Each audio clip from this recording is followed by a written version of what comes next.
All right, this one is, I'm going to replace that one that I lost because this is so important and we're not seeing it. Number one, we were talking a little bit about holding a brush. Well, a Western watercolor brush has a certain balance to it. Okay. And it's easy to slide back and work from a distance when you're working on. I'm standing, by the way, and this is a coffee table. Okay. And I usually stand when I paint. And this is a detail and I'm getting frustrated. Here's one more of the size that we're used to working this. This is a size 6. It's a sable. Winsor Newton. It's not the Series 7, which is the absolute finest.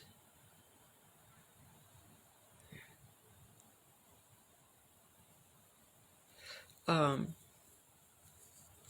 this is a size 10. This is a very old one. But this one just automatically slides to there. So this thinner part rests in here, and just as it is thicker, but not the fattest part. It's not for holding like this. You hold it back here. And so I will back to a lot of what we see on YouTube because it takes place in a 12-inch square. We don't see a lot of this. It's like it's happening off screen. Sorry. And so people are painting. I mean, this is okay. But still, you're not really aware that I'm painting with my whole arm or my whole body, even though this is, what, 5 inches square. Anyway, water's the important part. We're going to do some controlled gradated washes, which we did not do. We just did a little tiny one. We're going to do them standing up. We're going to do some good ones, and we're going to do a bunch of them and take them farther. See the water? I don't know. Yeah, you can. I'm going to do a gradated sky wash in here. This is the Super Sopper. It holds a lot of water.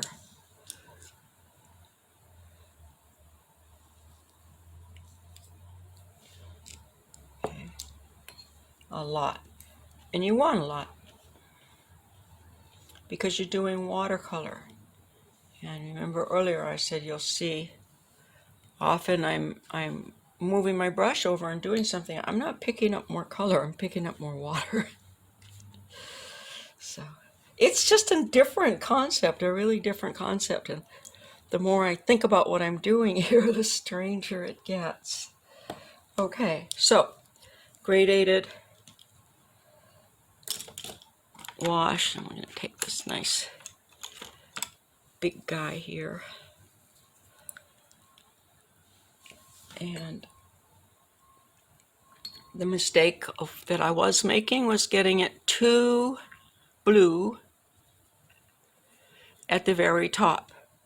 Because if this is our horizon down here, then, and there's some, well, if the ocean is here, then the very, very blue is way, way past here.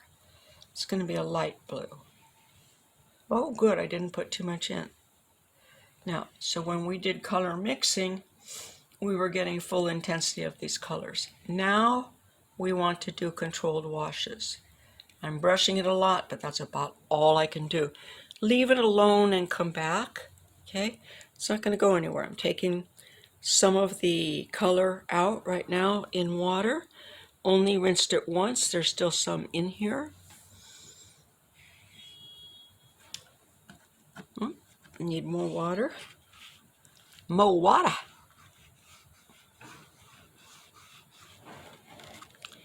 And I'm going to go ahead and put my red along the bottom because I'm going to want orange coming up, and not a whole lot of red because I'm not making a sunset. I'm just making a regular sky background that might have clouds, it might not have clouds. Not too much. This is kind of a lot. Here we go. Oh good, we can spread it out.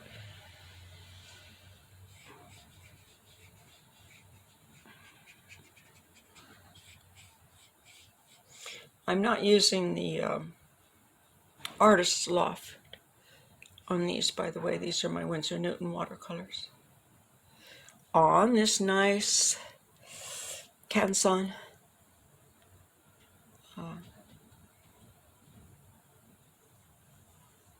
aquarelle watercolor paper. No, looks too much like a flag.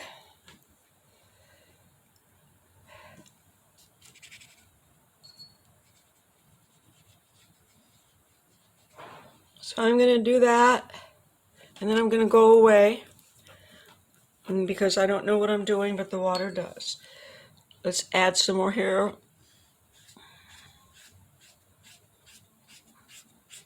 These are not finished skies. These are backgrounds for skies and practices in getting the right amount of water with the color that you originally pick up.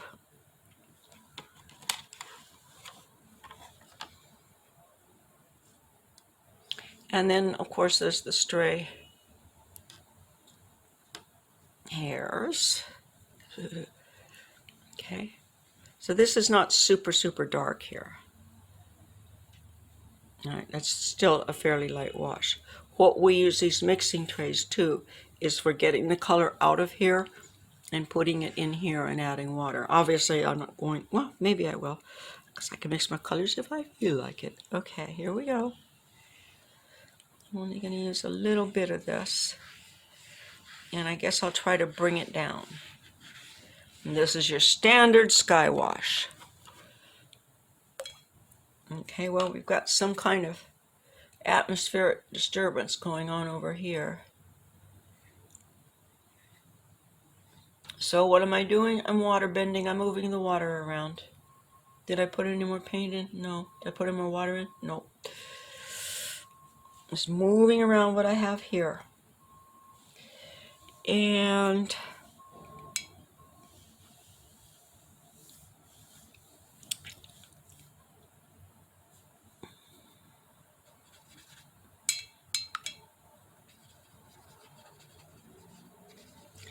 moving water. It might look like I'm scrubbing, but I'm not.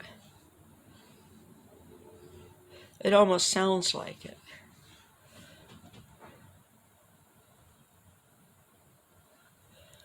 I'm going to pretend there's an ocean down there. Put it on later.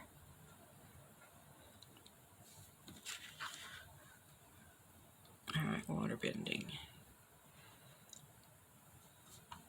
I'm going to take this out because I'm like hurrying a little bit here.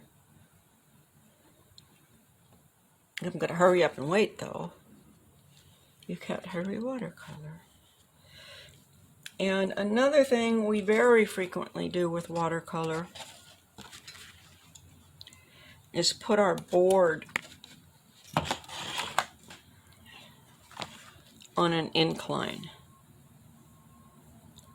especially when we're doing a watercolor wash.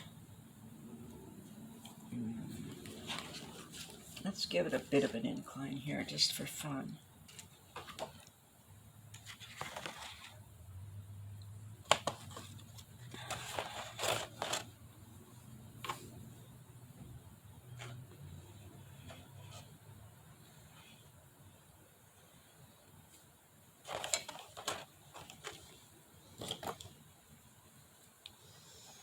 Super Stopper is good for removing water.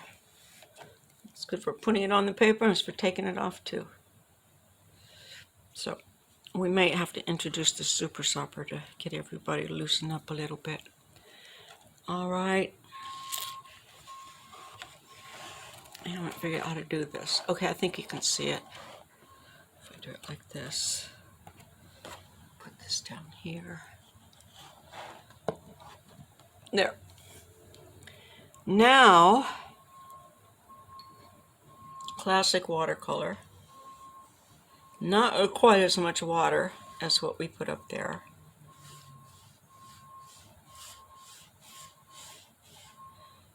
And this might be such a classic watercolor that I'm not even going to have any color at the bottom. I'm only going to use the blue.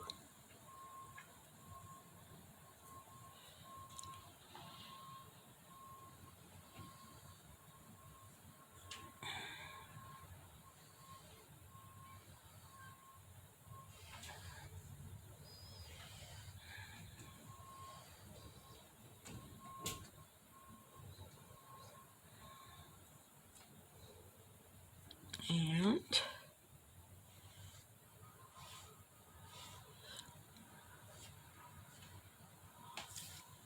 I'm just going to see what happens there, and we're going to leave it.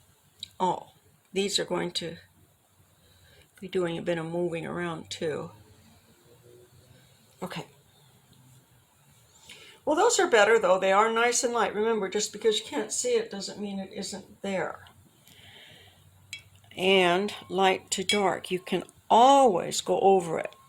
I said you can't go dark to light. You can't. Sometimes you can remove what you put down if you put down too much. Sometimes. Make some clouds this way too.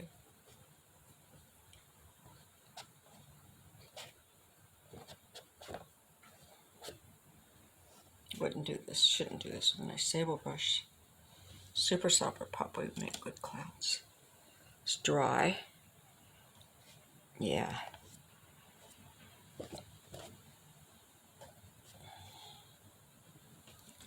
I'll make another one for running down.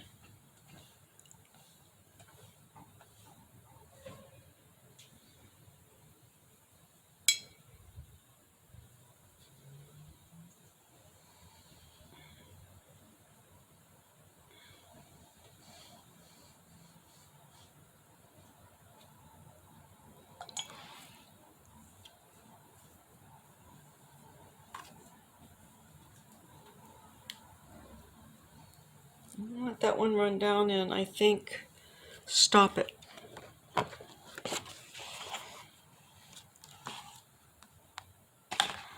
There. And let all that dry. So anyway, yeah, learning how to get the right amount of water, and the other thing to do, is the